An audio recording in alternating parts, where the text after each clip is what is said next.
ओम नमो भगवते वासुदेवाय नमः। आप सबका अपने चैनल पुण्य धर्म में स्वागत है। आज की इस पावन प्रस्तुति में आप सब पहले सुनेंगे भगवान श्री हरि विष्णु की दिव्य वंदना, जो मन को शांति, जीवन को सुख और घर में सकारात्मक ऊर्जा प्रदान करती है। जो भी भक्त सच्चे मन से भगवान विष्णु का स्मरण करता है, उसके जीवन के कष्ट धीरे धीरे समाप्त होने लगते हैं और प्रभु नारायण की कृपा सदैव उस पर बनी रहती है। हे लक्ष्मी नारायण, हे प्रभु, आप क्षीर सागर में शेष नाग पर विराजमान होकर समस्त संसार का पालन करते हैं। आपकी कृपा से ही जीवन में सुख, शांति और धर्म बना रहता है। हे नारायण, हमारे मन से अहंकार, क्रोध और भय को दूर करें। हमें सत्य और धर्म के मार्ग पर चलने की शक्ति दें। हमारे परिवार पर अपनी कृपा दृष्टि सदैव बनाए रखें। आपके चरणों में ही हमारा कल्याण है। जय श्री हरि विष्णु। अब हम सब 9वें अध्याय का श्रवण करेंगे। आप सभी भक्तों का आज की कथा में हार्दिक स्वागत है। क्रोधी दुर्वासा मुनि ने विचार कर ऋषि कन्या को क्या हितकारी उपाय बताया। सूत जी बोले, हे ब्राह्मण, नारद जी का प्रश्न सुनकर श्री नारायण जी बोले, हे नारद, सुनो। मेधावी ऋषि की पुत्री का दुख दूर करने के लिए कृपालु मुनि ने जो गुप्त उपाय कहा, वह मैं तुमसे कहता हूँ। दुर्वासा ऋषि बोले, हे सुंदरी, एक गुप्त सिद्धि का उपाय मैं तुमसे कहता हूँ, जो किसी से कहने योग्य नहीं है, परंतु तुझे विस्तार पूर्वक न कहकर संक्षेप में कहता हूँ। हे शुभांगी, इस मास से जो 13वां मास आता है, वह पुरुषोत्तम मास है। तीर्थ में स्नान कर लेने से मनुष्य भ्रूण हत्या के पाप से भी छूट जाता है।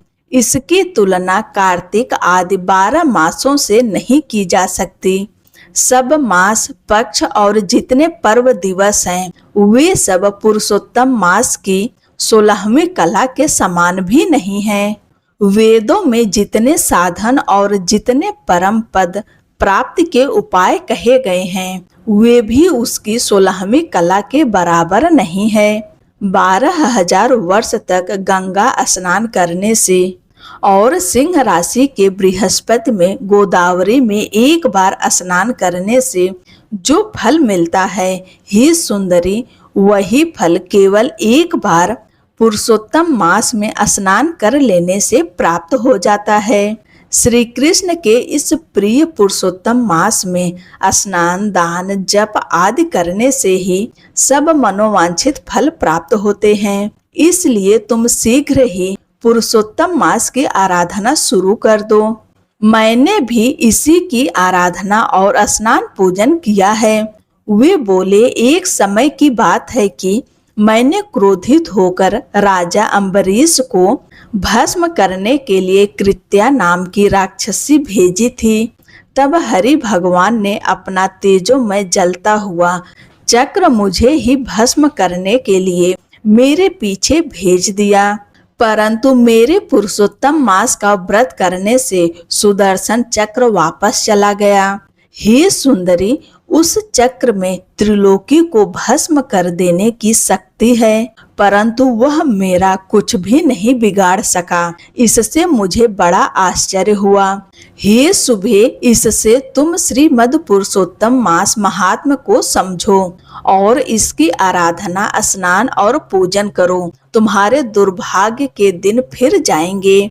इतना कहकर वे चुप हो गए। युधिष्ठिर भगवान श्री कृष्ण की तरफ ऐसे देखने लगे मानो पूछ रहे हों कि तब ऋषि कन्या ने क्या कहा। तब श्री कृष्ण भगवान बोले, हे युधिष्ठिर, दुर्वासा के वचन सुनकर होनहार के वश में वह मूर्ख मुनि कन्या मन में क्रोध करके मुनि श्रेष्ठ दुर्वासा से बोली, हे ब्राह्मण, हे मुनिवर, आपका कथन मुझको अच्छा नहीं लगा। क्या माघ आदि मास निरर्थक हो गए? क्या कार्तिक मास का महत्व कम हो गया? यह समझाकर बताइए। क्या वैशाख मास इच्छित फल नहीं देता? क्या सदा शिव से लेकर जितने देवता हैं वे आराधना करने से अच्छा फल नहीं देते? पृथ्वी पर सूर्य देवता जिनका हम प्रत्यक्ष दर्शन कर सकते हैं, उनकी अपेक्षा पुरुषोत्तम मास की प्रशंसा करते हुए क्या आपको लज्जा नहीं आई? यह मलिन मलमास तो सब कर्मों में निषिद्ध है। हे मुनि, सूर्य संक्रांति रहित मलमास को आप श्रेष्ठ कैसे कह सकते हो? मैं सब दुखों से पार करने वाले श्री हरि को जानती हूँ। हे गुरुदेव, मैं दिन रात विचार करके यह देखती हूँ कि जानकी पति श्री राम और पार्वती पति शंकर से बड़ा अन्य कोई वीर नहीं है जो मेरा दुख दूर कर सके। हे विपेंद्र, हे मुनि, मैं इनको छोड़कर मलमास की क्यों पूजा और आराधना करूं? इससे पहले कभी किसी ने मुनि दुर्वासा की सलाह का निरादर नहीं किया था और न कोई इस तरह बोला था। फल स्वरूप ऋषि पुत्री के मुख से यह सुनकर क्रोधी मुनि का शरीर क्रोध से जलने लगा, नेत्र लाल हो गए। तो भी दयालु होकर मुनि ने अपने मित्र की पुत्री को श्राप नहीं दिया और वे सोचने लगे, यह मूढ़ बुद्धि अपना हित अहित नहीं जानती। जब पुरुषोत्तम महात्मा को पंडित लोग भी नहीं जानते तो फिर कम बुद्धि वाले पुरुष और विशेषकर कुमारी कन्या कैसे जान सकती है? इसने मेरा अपमान तो अवश्य किया, परंतु यह बिना माता पिता की अनाथ बालिका दुखी रूपी अग्नि से तप्त है। यह मेरा अत्यंत उग्र श्राप कैसे सहन करेगी? अतः इसे क्षमा करके इसके हाल पर छोड़ देना ही उचित होगा। यह सोचकर मन में दया आने के कारण क्रोध को दूर करते हुए मुनि शांत चित्त होकर उस कन्या से बोले, अरे अबोध बालिका, मित्र की कन्या होने के कारण मैं तुझ पर कुपित नहीं हूँ। तुझे जो अच्छा लगे वह कर, पर मैं तुझे कुछ भविष्य की बात बता रहा हूँ, इसे सुन। तूने जो पुरुषोत्तम मास का निरादर किया है उसका फल तुझे अवश्य मिलेगा, चाहे इस जन्म में मिले या अगले जन्म में। अब मैं नारायण के आश्रम बद्रीनाथ धाम को जाता हूँ। हे भामिनी, तू अपने अलहड़ स्वभाव के कारण अपना भला बुरा नहीं सोच सकती। मेरा यहाँ बहुत समय बीत गया। शुभ अशुभ होनहार को कोई मिटा नहीं सकता। मैं जा रहा हूँ, तेरा कल्याण हो। श्री कृष्ण जी बोले। ऐसा कहकर महाक्रोधी तपस्वी मुनि दुर्वासा वहां से तुरंत चले गए। पुरुषोत्तम मास का अनादर करने के कारण वह कन्या क्षण भर शांत रही। उसने विचार किया कि मैं तत्काल फलदाता पार्वती पति शिव शंकर की तपस्या द्वारा आराधना करूंगी। हे राजन, मेधावी ऋषि की पुत्री मन में ऐसा निश्चय करके अपने आश्रम में रहकर शिव जी का महान कठिन तप करने को तैयार हुई।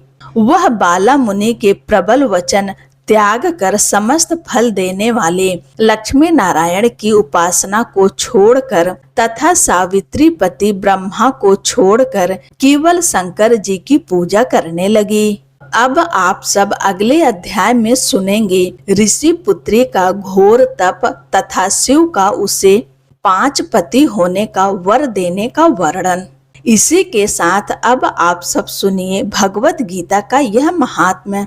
भगवान श्री विष्णु कहते हैं, हे देवी, अब सब लोगों द्वारा सम्मानित 5वें अध्याय का महात्म्य संक्षेप में बताता हूँ। सावधान होकर सुनो। मध्य देश में पूर्व नामक एक ब्राह्मण रहता था। ब्राह्मण के विख्यात वंश में जो सर्वप्रथम निष्कलंक होकर उत्पन्न हुआ था, किंतु अपने कुल के लिए उचित वेद शास्त्रों के स्वाध्याय को छोड़कर ढोल आदि बजाते हुए उसने नाच गाने में मन लगा लिया। गीत, नृत्य और बाजा बजाने की कला में परिश्रम करके पिंगल ने बड़ी प्रसिद्धि प्राप्त कर ली और इससे उसका राजभवन में भी प्रवेश हो गया। धीरे धीरे अभिमान बढ़ जाने से वह एकांत में राजा से दूसरों के दोष बताने लगा।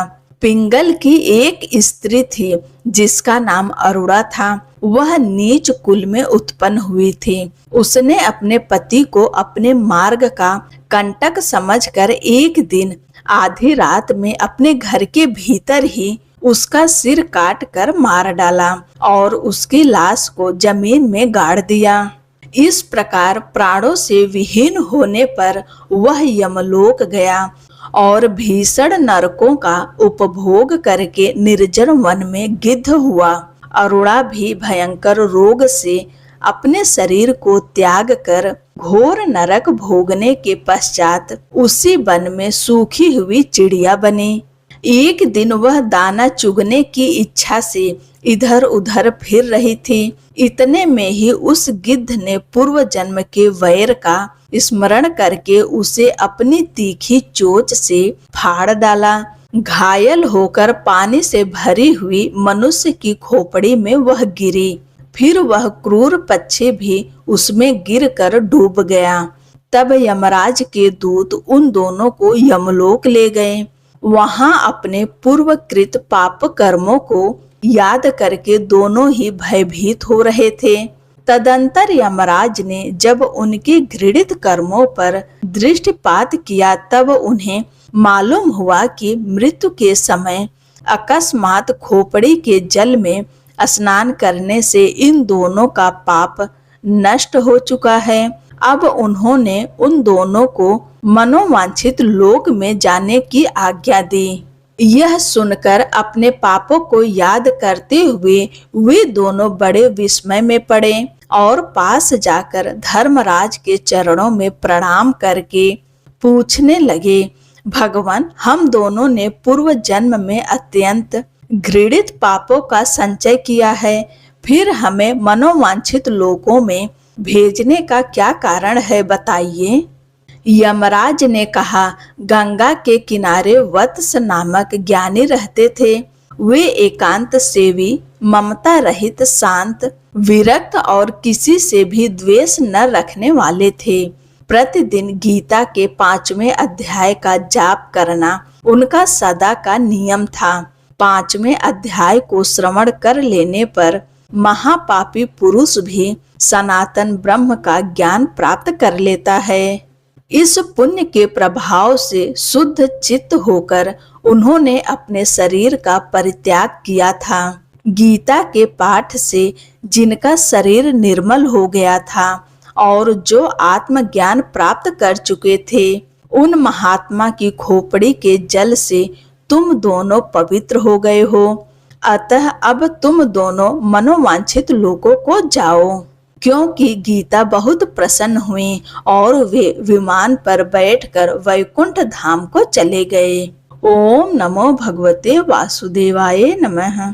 श्रीमद् भगवत गीता का यह महात्म समाप्त हुआ।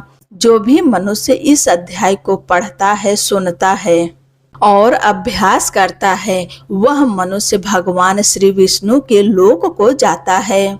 यह थी आज की अधिक मास महात्मा की कथा। आज हम सब सोमवार व्रत कथा का श्रवण करेंगे।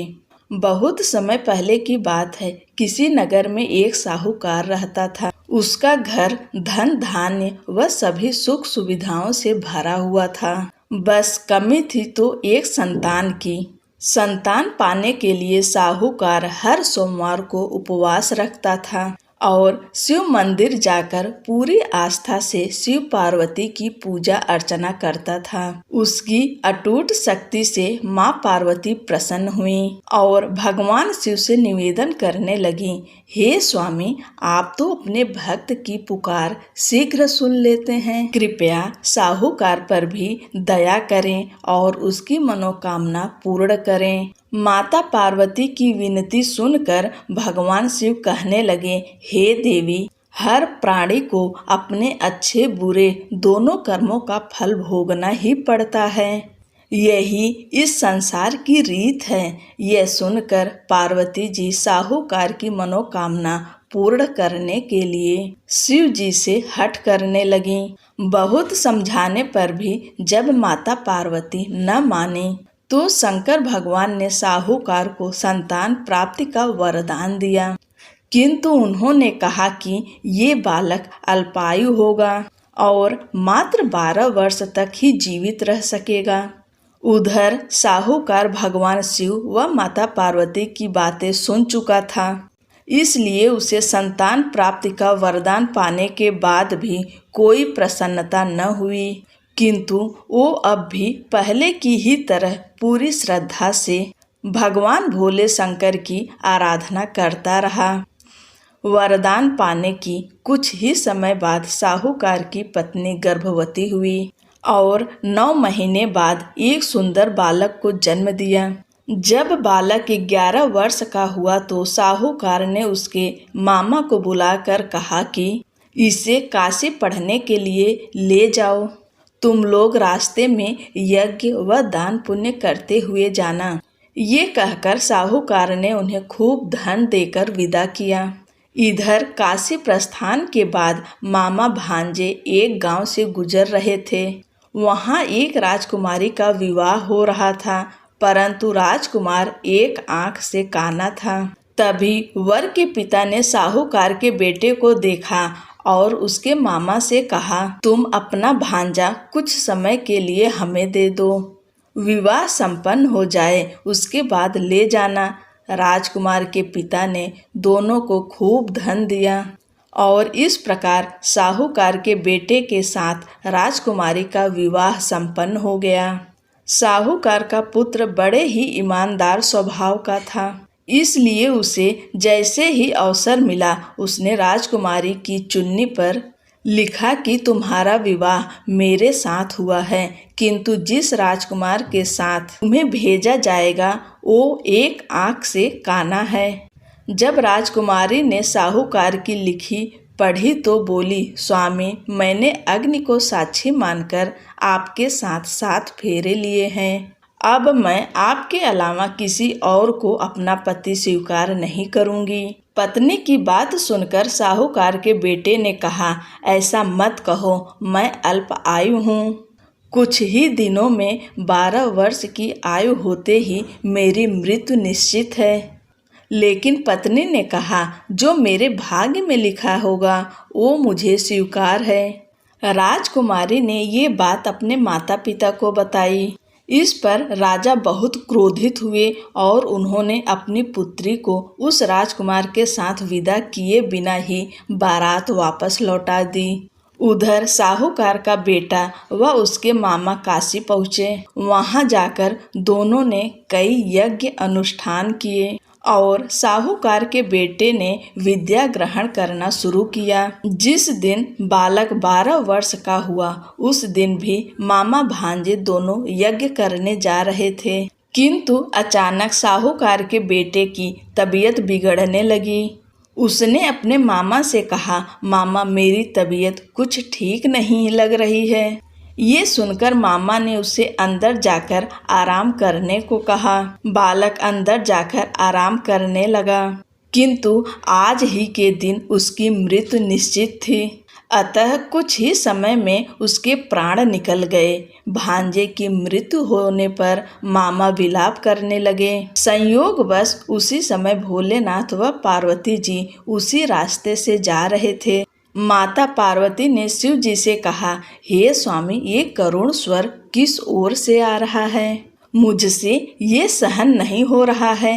कृपया आप इस व्यक्ति के कष्टों का निवारण करें। माता पार्वती की विनती सुनकर जब भगवान शिव मृत बालक के पास पहुँचे तो देखा कि ये तो उसी साहूकार का पुत्र है जिसका जन्म मेरे वरदान स्वरूप हुआ था और अब इसका जीवन पूरा हो चुका है। माता पार्वती दुखी होकर कहने लगी, हे प्रभु, इस बालक को मृत देखकर इसके माता पिता वियोग में अपने प्राण त्याग देंगे। इसलिए कृपया आप मेरी विनती सुने और इस बालक को जीवन दान दें। पार्वती जी के निवेदन पर भोलेनाथ ने उस बालक को जीवन दान का वरदान दिया। शंकर जी के आशीर्वाद स्वरूप बालक फिर से जीवित हो गया। उसने अपनी शिक्षा पूरी की और अपने मामा के साथ नगर लौट पड़ा। दोनों चलते चलते उस नगर में पहुँचे जहाँ राजकुमारी के साथ बालक का विवाह हुआ था। वहाँ पहुंचकर उन्होंने एक यज्ञ का आयोजन किया जिसमें उस नगर के राजा यानी राजकुमारी के पिता भी शामिल हुए। उन्होंने साहूकार के बेटे को देखते ही पहचान लिया और महल में ले जाकर उसका खूब आदर सत्कार किया। इसके बाद राजा ने अपनी पुत्री को बालक के साथ विदा कर दिया। इधर साहूकार पति पत्नी कई दिनों से भूखे प्यासे रहकर बेटे के वापस आने की राह देख रहे थे। उन्होंने निश्चय किया था कि यदि उनके बेटे की मृत्यु हो जाएगी तो वो भी प्राण त्याग देंगे। लेकिन उसी रात भगवान भोलेनाथ साहूकार के सपने में आए और कहा, हे साहूकार, मैंने तेरे सोमवार के व्रत करने और व्रत कथा सुनने से प्रसन्न होकर तेरे पुत्र को पुनः जीवन दान दे दिया है। बेटे के जीवित होने का समाचार पाकर दंपत्ति बहुत खुश हुए और भगवान भोलेनाथ माँ पार्वती को बारंबार प्रणाम किया।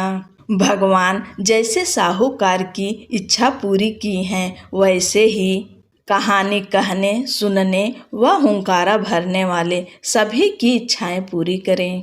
बोलो शंकर भगवान की जय, माता पार्वती की जय। आशा करती हूँ कि आपको आज की कथा पसंद आई होगी।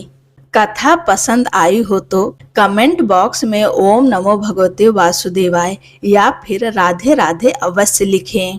आगे की कथा अगले की वीडियो में सुनाएंगे। तब तक के लिए जय श्री कृष्णा, राधे राधे। आप सब जहाँ भी रहें खुश रहें, मस्त रहें, स्वस्थ रहें और अपनों के साथ रहें।